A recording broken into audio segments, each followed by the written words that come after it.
ఒక మాట ఏంటంటే, ఏలోయ్ ఏలోయ్ లామా సబక్తాని అని దేవుడు నాలుగో మాట చెప్తూ ఉన్నాడు. మత్తయి 27:46. ఇంచుమించు 3 గంటలప్పుడు యేసు ఏలీ ఏలీ లామా సబక్తా అని బిగ్గరగా కేక వేసెను. ఆ మాటకు నా దేవా నా దేవా నన్నెందుకు విడిచితివని అర్థము. అక్కడ నిల్చున్న వారిలో కొందరు ఆ మాట విని ఇతడు ఏలియా అని పిలుచుచున్నాడనిరి. అయితే ఈ వచనం మనం చూసుకుంటే ఇంకా ముందు మధ్యాహ్నం మొదలుకొని 3 గంటల వరకు ఆ దేశమంతటను చీకటి కమ్మెను.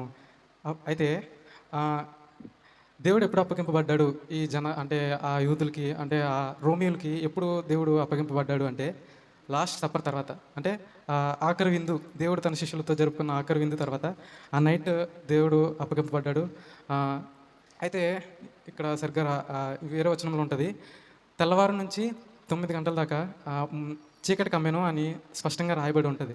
అయితే మనకి రోజు ఎప్పుడు స్టార్టింగ్ అంటే మన దేశంలో మనకి రోజు ఎప్పుడు స్టార్టింగ్ అండి? ఉదయం ఎప్పుడు స్టార్టింగు? 12 నుంచి మనం రోజు స్టార్టింగ్ మనం లెక్క పెట్టుకుంటాం. కానీ వాళ్ళకి రోజు ఎప్పుడు స్టార్టింగ్ అంటే 7 గంటలు. 7 గంటల నుంచి వాళ్ళకి రోజు స్టార్టింగ్.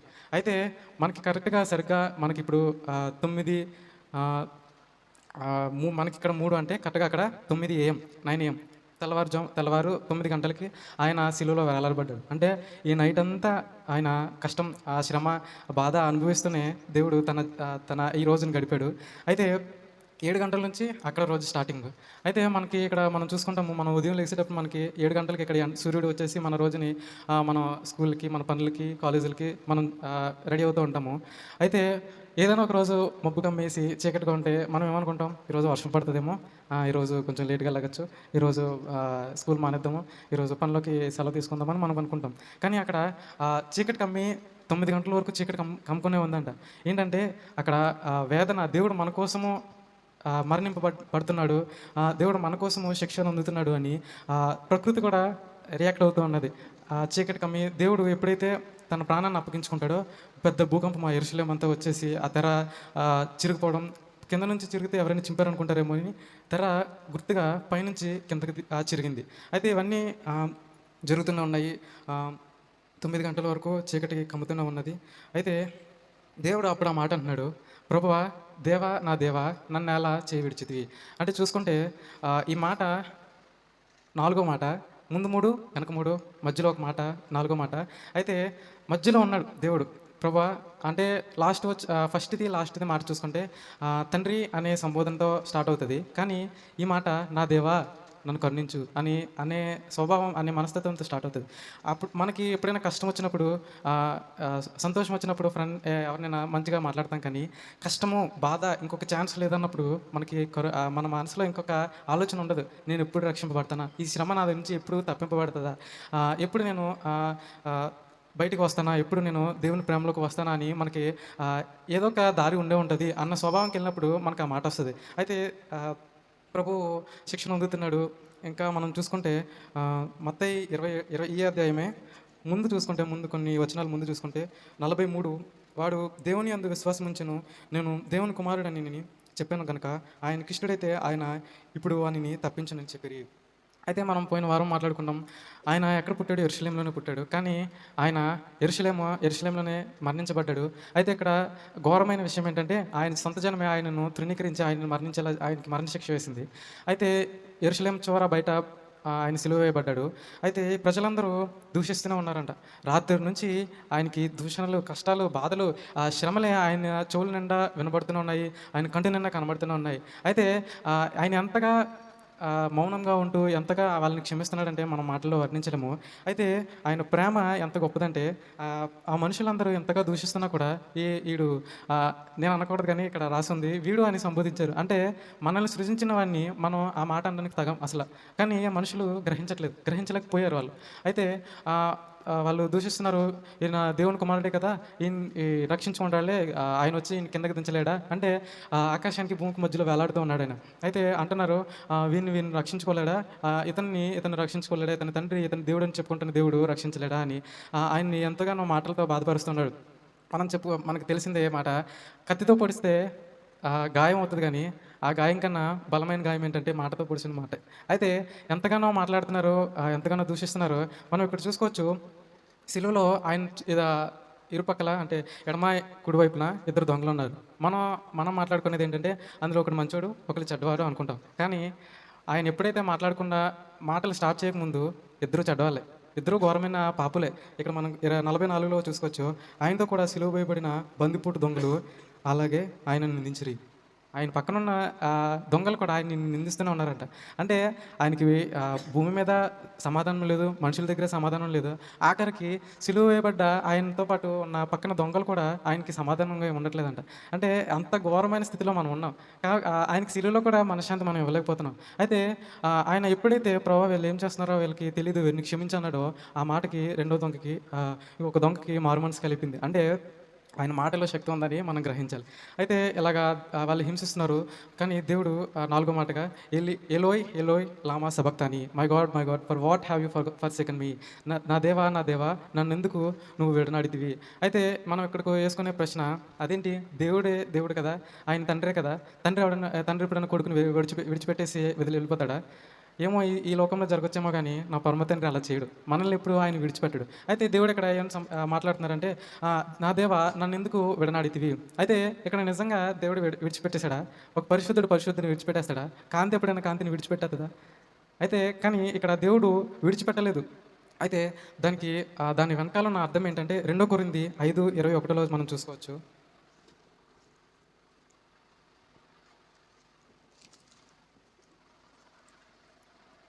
ఎందుకనగా మనం ఆయన యందు దేవుని నీతి అగునట్లు పాపం ఎరుగని ఆయనను మన కోసం పాపంగా చేసెను.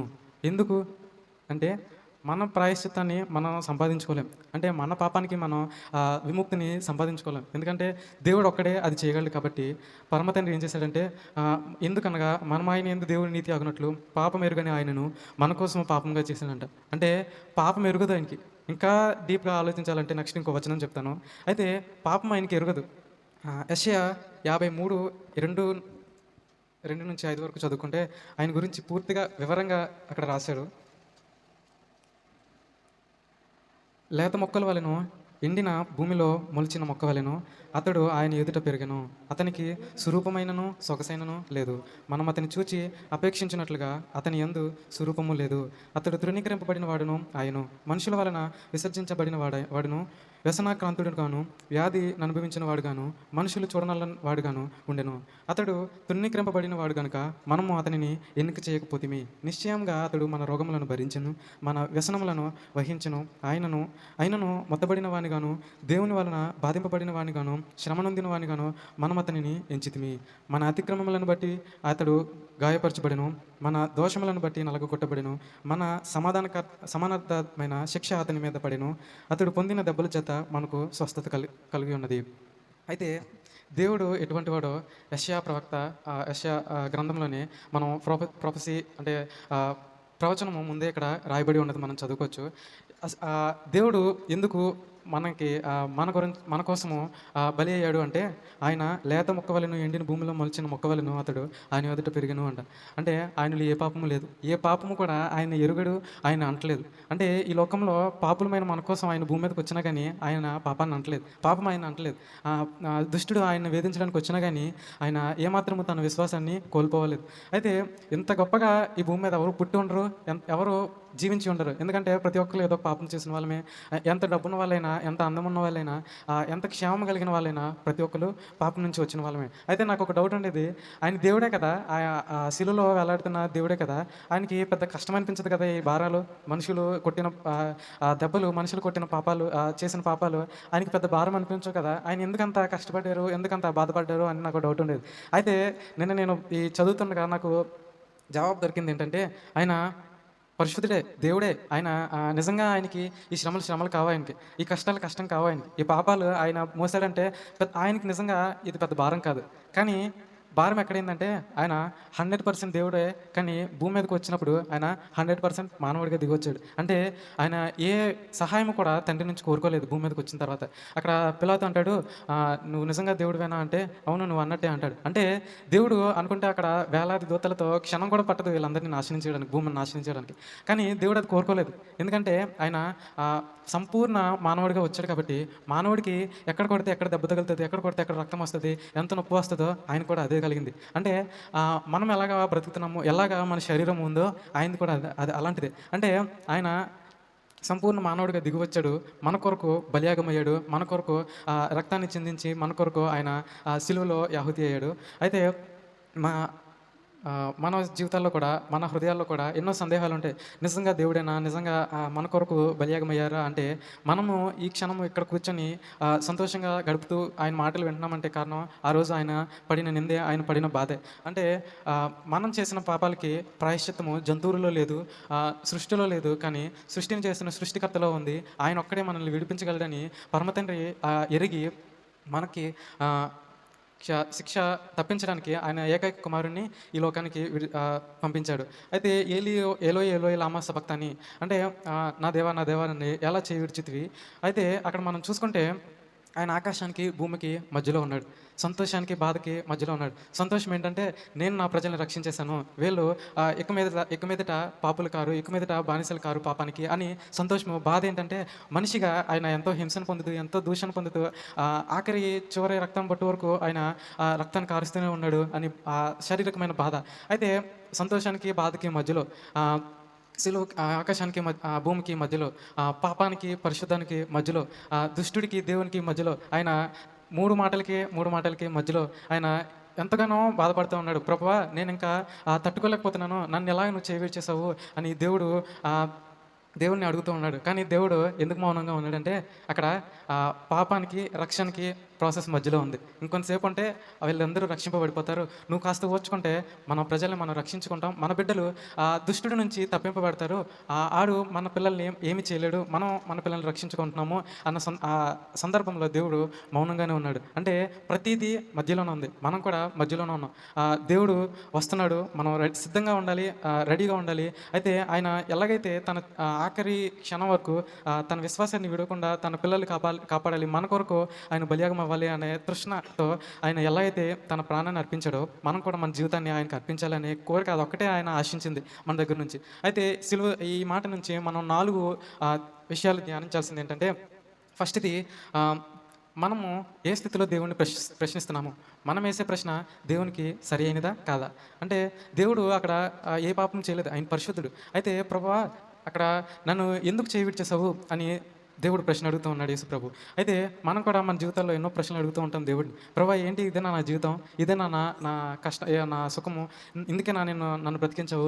ఎందుకేనా నన్ను ఇంతగా అభివృద్ధి పరిచావు? మనం ఇంత కష్టం, చిన్న కష్టం వచ్చగానే మన సుఖమంతా, మన ఆశీర్వాదాలంతా మర్చిపోతూ ఆయన్ని దూషిస్తూ ఉంటాం. ఇశ్రాయేలీయులు చేసిన పని కూడా అదే. వాళ్ళకి ఎంత ఆశీర్వాదం వచ్చినా కానీ చిన్న కష్టము, చిన్న గ్యాప్ దొరికేసరికి వాళ్ళు పాపంలోకి వెళ్ళిపోయి ఆయన్ని దూషించారు. అయితే మనం వేసుకోవాల్సిన ప్రశ్న, దేవుడిని అడిగే ముందు మనం దేవునికి ఏం చేసాం? అసలు మన జీవితాన్ని అర్పించామా?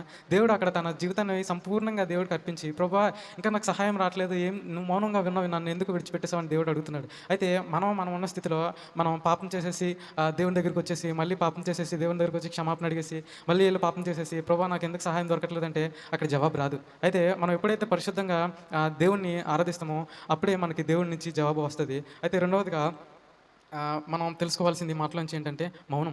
కొన్నిసార్లు దేవుడు మనకి జవాబు ఎలా ఇస్తాడంటే మౌనం ద్వారా ఇస్తాడు. అయితే అక్కడ దేవుడు ఎందుకు మౌనంగా ఉన్నాడు? ఇంకొంతసేపు ఇంకా కొంచెం ఈ పని అయిపోతుంటే మన ప్రజలందరూ రక్షింపబడిపోతారు, నువ్వు మన ప్రజలకి బలియాగం అయిపోతుంది అన్న సందర్భంలో దేవుడు మౌనంగా ఉంటున్నాడు. అయితే మన జీవితాల్లో కూడా దేవుడు మనం ప్రార్థన చేసేటప్పుడు మనకి ఏ జవాబు రానప్పుడు మనం కోపం వచ్చేసి దేవుడి నుంచి దూరంగా వెళ్ళిపోవడానికి ప్రయత్నిస్తూ ఉంటాం. అయితే ప్రార్థన చేద్దాము.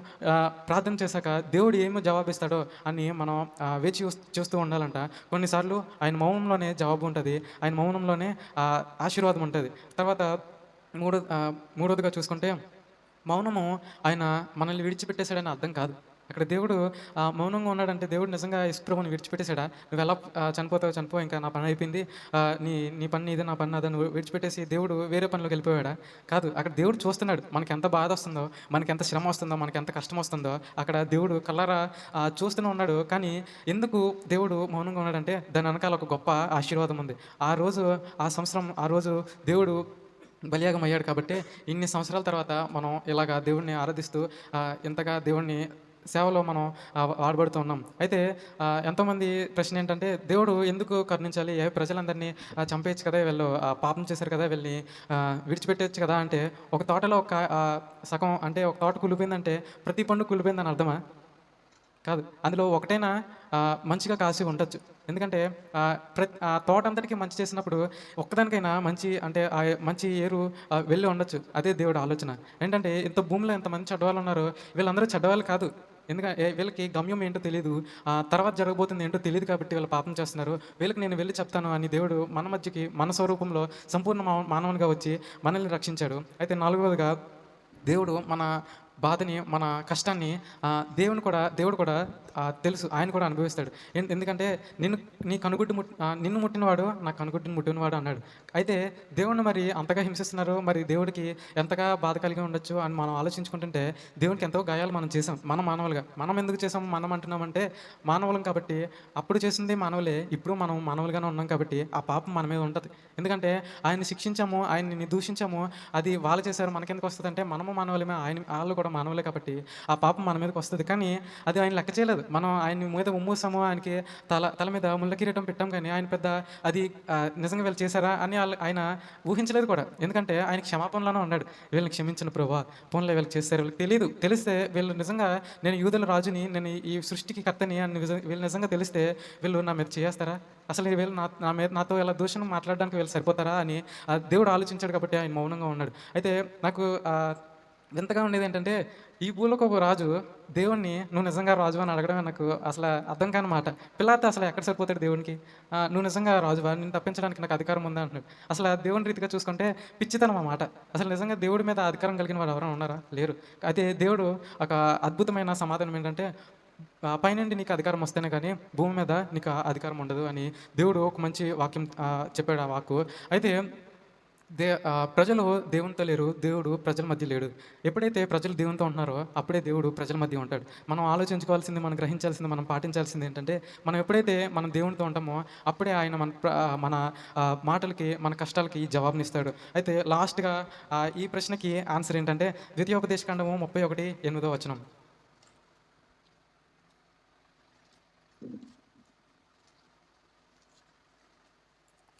దేవుడు పలికిన మాట ఏంటంటే, నా దేవా నన్ను ఎలా చేయి విడిచితివి. అయితే దేవుడు చెప్తుంది ఏంటంటే ద్వితీయోపదేశకాండం 31:8 వచనము, నీ ముందర నడుచువాడు యెహోవా, ఆయన నీకు తోడై ఉండును, ఆయన నిన్ను విడువడు, నిన్ను ఎడబాయడు. భయపడకము, విస్మయమొందకమని ఇశ్రాయేలీయులందరి ఎదుట అతనితో చెప్పెను. అయితే దేవుడు ఏం సమాధానం ఇస్తున్నాడు? నేను నిన్ను విడువను, నిన్ను ఎడబాయను, భయపడకము, విస్మయం నొందకము అని దేవుడు సమాధానం ఇస్తూ ఆయన ఆత్మకు ఆయన సమాధానం ఇస్తూ మన పాపాలకి మనకి క్షమాపణ దయచేశాడు దేవుడు. అయితే ఇవన్నీ ఎందుకు కరెక్ట్‌గా ఏదో ఎవరో చెప్పినట్టు జరిగింది అంటే, దేవుడికి తన ప్రవక్తల చేత ముందే కొన్ని ప్రవచనాలు రాయించి ఉంచారు. అయితే యూదులు అవన్నీ చదువుతూనే దేవుడిని నమ్మారు. దేవుడు వస్తాడు అని ప్రవచనాల్లో రాయబడి ఉంది. మెస్సయ్య అనే వస్తాడని ప్రవచనాల్లో రాయబడి ఉంది. కానీ వాళ్ళ కళ్ళ ముందు కనబడుతున్నా కానీ వాళ్ళు నమ్మలేకపోయారు. అదే వాళ్ళు చేసిన పొరపాటు, వాళ్ళు చేసిన తప్పు. అయితే ప్రతీదీ ప్రవచనాల్లో రాయబడినట్టు జరిగింది. ఆయన ప్రవచనాల్లో రాయబడినట్టే చనిపోయారు. ఆయన నిజంగా దేవుడు ఎలా అయితే ఆయన చెప్పారో అలాంటి మరణమే మన కోసం ఆయన మరణించారు. అయితే మనం చేయాల్సిందేంటంటే, మన పాపాలని మనం ఒప్పుకొని దేవుని ఎదుట మనం ఎప్పుడైతే సంపూర్ణ హృదయంతో ఆయన్ని ఆరాధిస్తామో అప్పుడే మన ప్రశ్నలకి, మన జీవితానికి ఆయన జవాబు, ఆయన ఆశీర్వాదాలు. అయితే ఆయన ఆశీర్వాదాలు దేవుని సన్నిధిలో మెండుగా ఉన్నాయి కానీ ప్రజలు ఆయన వద్ద లేరు. అదే ఆయన బాధపడుతుంది. ఎప్పుడైతే ప్రజలు ఆయన దగ్గరికి వస్తారో ఆశీర్వాదాలన్నీ మనకే. అంటే ఆ పరలోక రాజ్యం ఎవరి కొరకు ఆయన సృష్టించాడు? ఎవరి కోసం ఆయన స్థలం సిద్ధపరచడానికి ఆయన వెళ్ళాడంటే మన కొరకే. మన ఆత్మ రక్షింపబడడానికి కొరకే ఆయన చనిపోయాడు. మనం సంతోషంగా ఆయన్ని అక్కడ ఆరాధించడం కోసం ఆయన ముందు వెళ్ళి మన కొరకు స్థలాన్ని సిద్ధపరిచాడు.